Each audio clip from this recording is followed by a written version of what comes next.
of her voice. Today, we are pleased to have Delegate Edith J. Patterson. Delegate Patterson represents Charles County, District 28, and we're excited to have her with us today. Don't go anywhere. This is going to be a great show.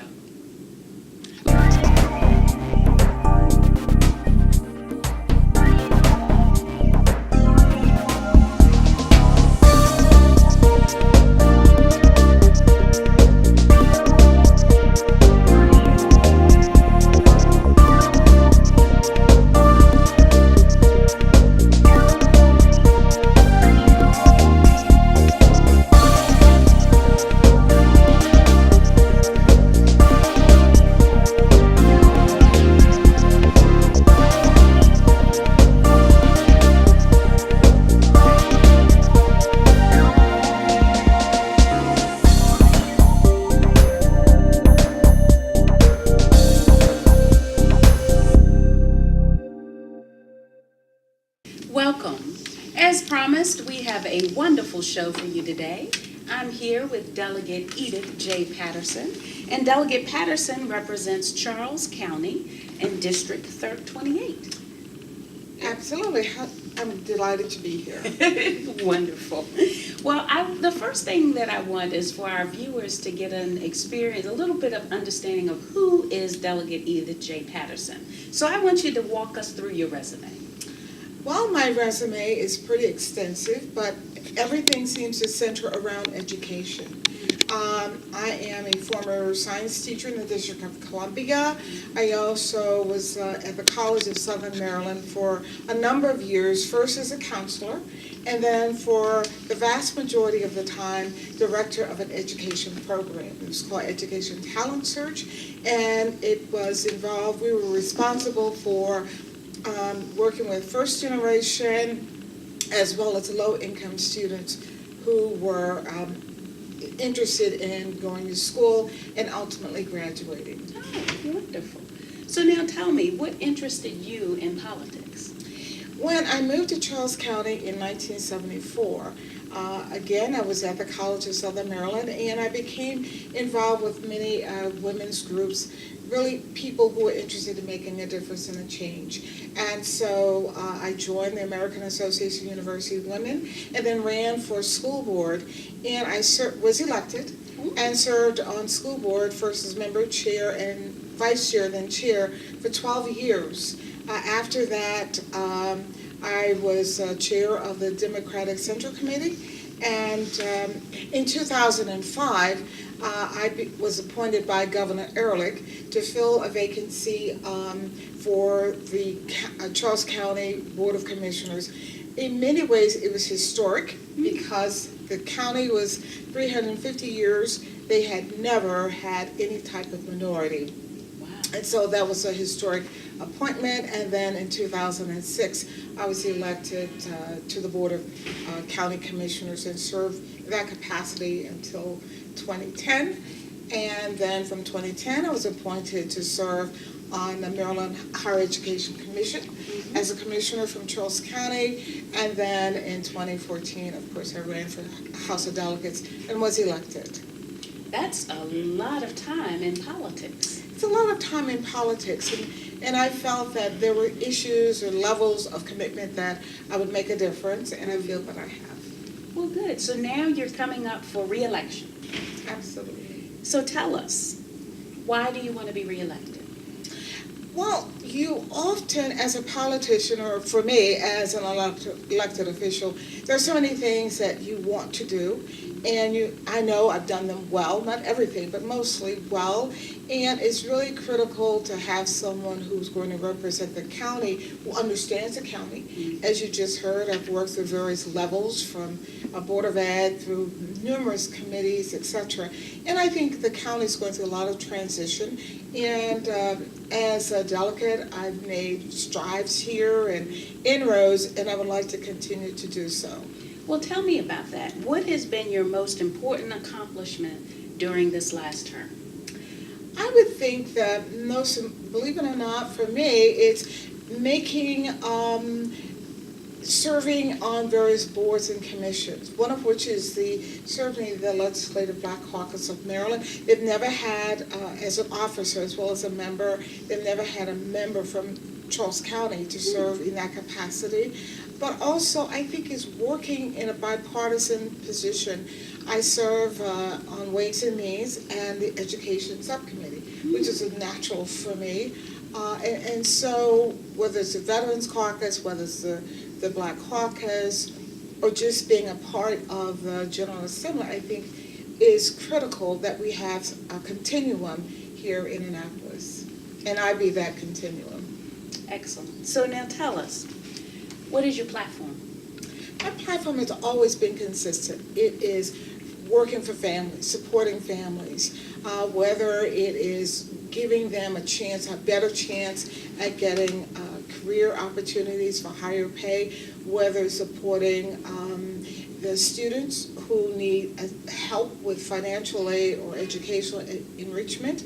But it's always, when I was on school board, it was putting families first. As a commissioner, it's been almost the same thing, families, because I feel that my platform has been one that's been very inclusive. And for me, the greatest responsibility of an elected official is to make sure that people have a better chance at moving up the ladder. So if you're reelected, what is the change that you're hoping to be able to affect? Well, to be honest, it's not just my election to the House of Delegates. We also will have an election or change at the county level.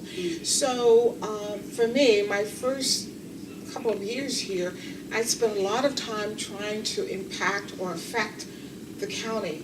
And that's somewhat difficult to do because, again, your responsibility is statewide, representing your district. So my goal is that I will have a better working relationship with the county because I'm chair of the delegation. And I feel that we need to we should take better advantage of economic opportunities, economic development, transportation issues, as well as, of course, education as well. So tell me now, can bipartisanship partnerships really work? Can you restate that? I'm sorry. Okay. Do you think bipartisanship partnerships can work here? I think it is essential. I think it's essential. For example, the town of Indian Head has suffered tremendously. It's a distressed area. It is also a military base. Indian Head Naval Warfare Center is there. And the county has suffered from not having or being able to take advantage of grants and opportunities for economic growth. That is largely a decision of the majority of the county commissioners. So hence, because it is a town, I'm able to work more closely with the Secretary of Commerce and persons who are of a different party to make sure that we address this town. And we've seen a lot of improvement and growth and funding, largely because of the bipartisan interaction and relationship. Oh, that's wonderful. You all can be an example for how to do it. Well, I think so, but again, it is not at the county level. It's primarily those of us at the state level. So bipartisanship pales because you really need to look at whether or not we have the same goals and mission. So how will the county be better if you're elected? Well, I don't want to be arrogant, but I will simply say the county has benefited from my being in elected office for several years. Let's go back to when I was a member of the Board of Education. At the time, this was in the early 90s, late 80s, we made a decision to have technology, computers, in all of our schools, giving a priority to high school, then middle school, then elementary. And so when we think about technology and readiness, we were able to start that. At the college, I have secured over $4.1 million in grants for low-income programs, and also for women in technology to just catch up, to make sure that we remain competitive. And certainly as a county commissioner those 5 years, we had a tremendous focus on transportation, roads, building roads, infrastructure to be competitive so that we would have businesses coming in. We had the proposal, notice it had, we had a proposal for a 3,000-acre tech park, technology park, so that we would have that to, again, have jobs for our citizens so that they would not have to leave the county to seek employment or go to work. 60% of our citizens leave the county every day to go to work. Wow. And so those technology parks, the roads, the infrastructure, the technology park did not come into fruition because the commissioners after us put a stop to it. However, we do have the roads and part of the infrastructure that's there, as well as we accelerated the building of schools. Mm-hmm. So we're going to take a break, and we'll be back in just a moment.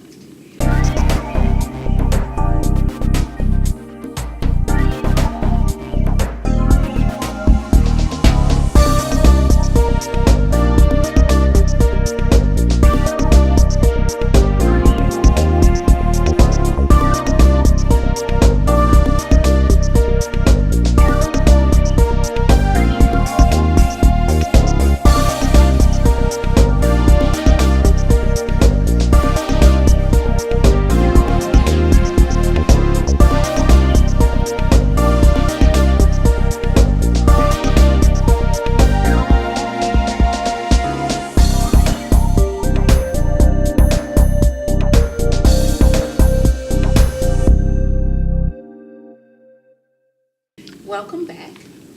Now tell us, Delegate Patterson, what do you think are the biggest opportunities for the state and the county in the next 5 years? I would think, again, we're going to have a transition in terms of leadership, both at the county as well as possibly here in the House of Delegates, and as well as the Senate. I think the biggest challenge, first of all, is in economic development. We must adhere to the needs and appeals of the citizens of the county. They want jobs. They want jobs that are local.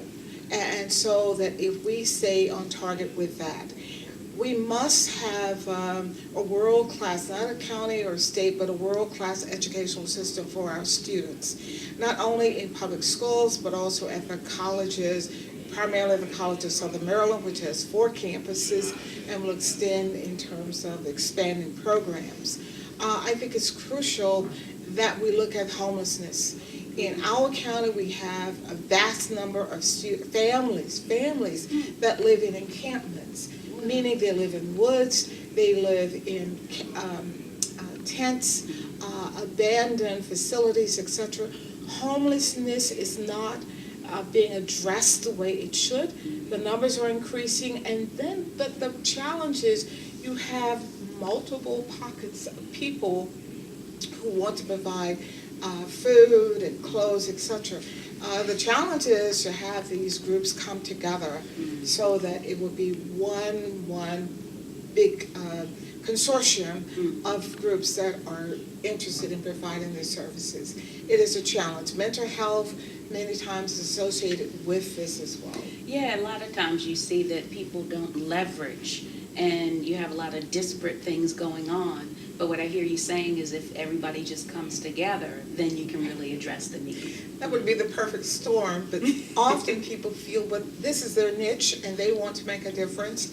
And we've seen these groups or coming together, but it would be more forceful if they did. There was a task force on ending homelessness. The reports and recommendations were given to the governor and to the leadership in the General Assembly. but there's little action in terms of what I have seen, even with the Kerwin report. When you talk about world-class schools, I ask the question, well, what about the students, consideration for the students that are homeless? And the answer is always, well, yeah, that's true. But it's never in the forefront of the minds of people. It's just a hidden population because you just don't see them. They're in the woods, they're in barns, and in any kind of shelter that they can find. And this is something that we as a state should do more to correct. Tell us, what keeps you up at night? Edith Patterson. I'm really hard on myself. I feel that I'm never doing enough, and it's never enough time in the day to do that. I've been in politics for a very long time, and I can count the things I'm very happy with. As a county commissioner, there's one thing that really bothered me that I wasn't able to correct, and I still can't, but I try to on this end, and that is a community that's in Charles County. It's called Nanjamoy, and here I saw firsthand the level of poverty that exists, and the fact that the children, the students in these high schools who were impoverished were not able to keep up. And so their futures are very bleak. And many of their residents have mental illness, etc. And I just keep thinking, what if we do this? What if we do that? But I compete with myself. I understand. Let's get a little insight into who you are. Tell us, who is your personal hero? My personal hero is, I have two. I'll give My you that. mom, my mother, Deanna Kelly Jerry, is my personal hero. I'm one of 8 children, and the only one to complete college and to go on to graduate school, etc. And I am I'm number 7. Number 8 is my twin sister. She didn't have any interest in going to college, and so it gave me such joy to see my mother proudly say, "That's my daughter." And the greatest joy was when I was appointed or sworn in as a county commissioner. My mother was there, and my brothers and sisters were there.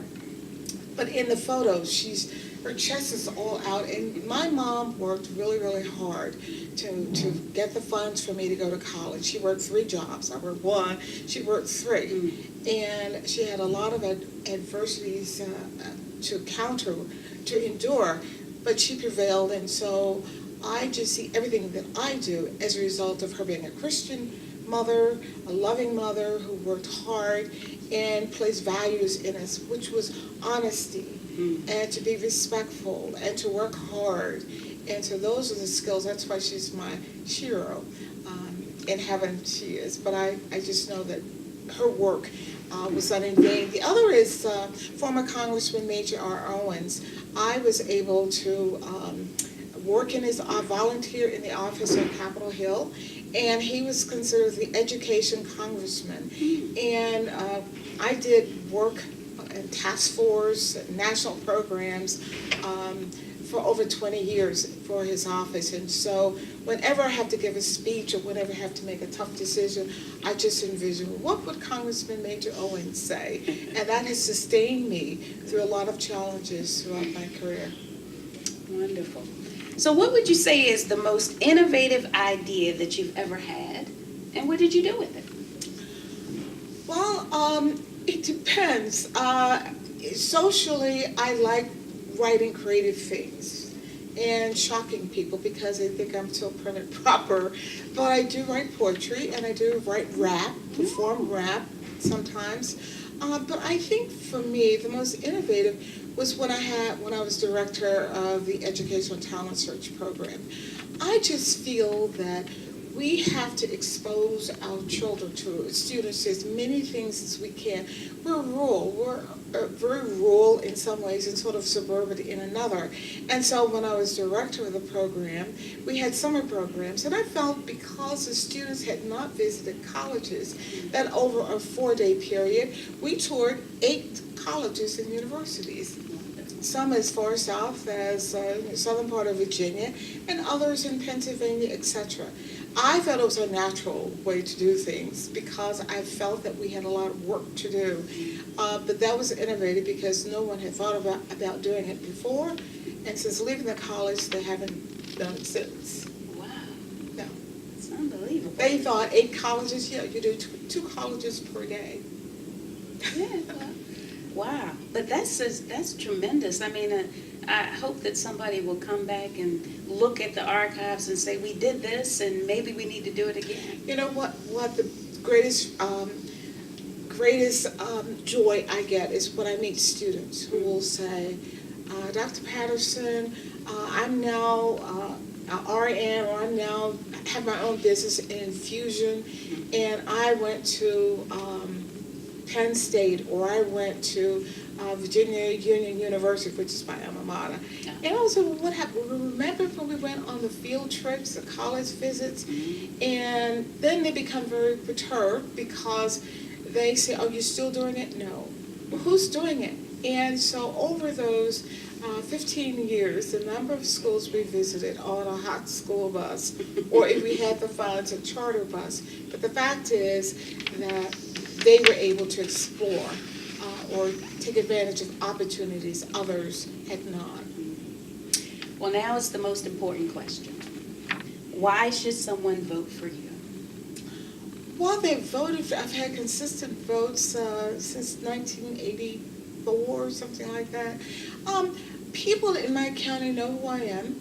They know that I am very transparent, that I always have their best interest at heart. It may not always be the vote that they want, but their best interest at heart. I'm very approachable. I attend a lot of organizations, and I listen. Case in point, I was a co-sponsor on a bill that some people in the business community did not like.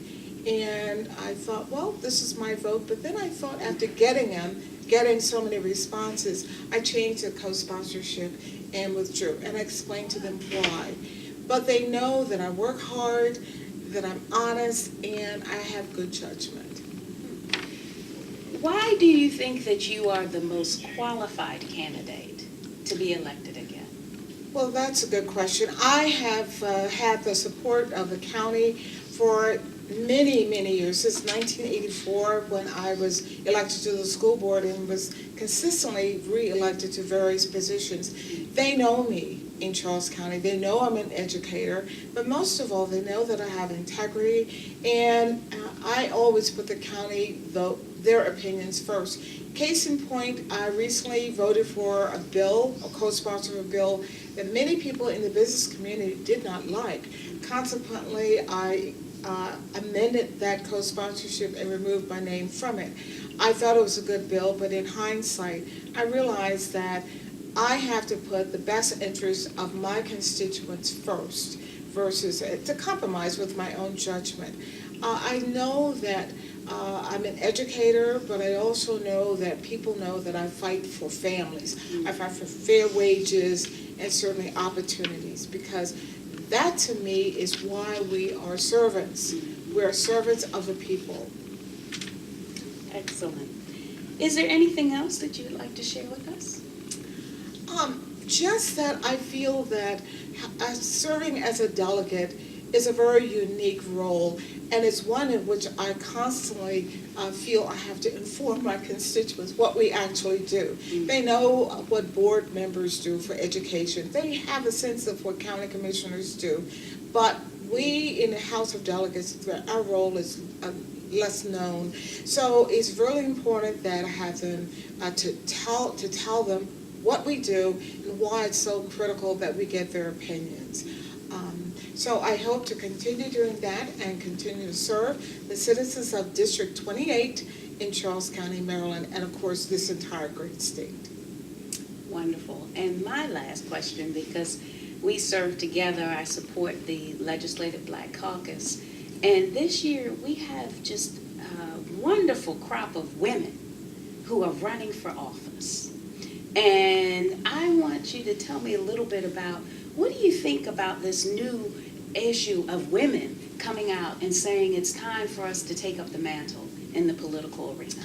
Well, I would say that many, many years ago when I initially said in the 70s when I was a member of the American Association of University Women and the Business and Professional Women, and the fact that we were voted for equal rights amendments. That was back in 1975, 76. So I am delighted that it's really resonating now. But I caution to say, not just run as a woman, but run as a qualified woman, so that when you have the chance to make key decisions and be part of the discussion, that you've done your homework and that you are able to do it forthrightly. And then also, I was just having a mentor. I hope that I'm a mentor for other young women, so that they will fill my seat or my role when I'm no longer able to do that. Wonderful. Well, we just thank you for being with us today on Her Voice, and we wish you well with the election. Thank you very much, Joel. It's my pleasure. We'll see you next time on Her Voice. This has been Jules Dunham Howe.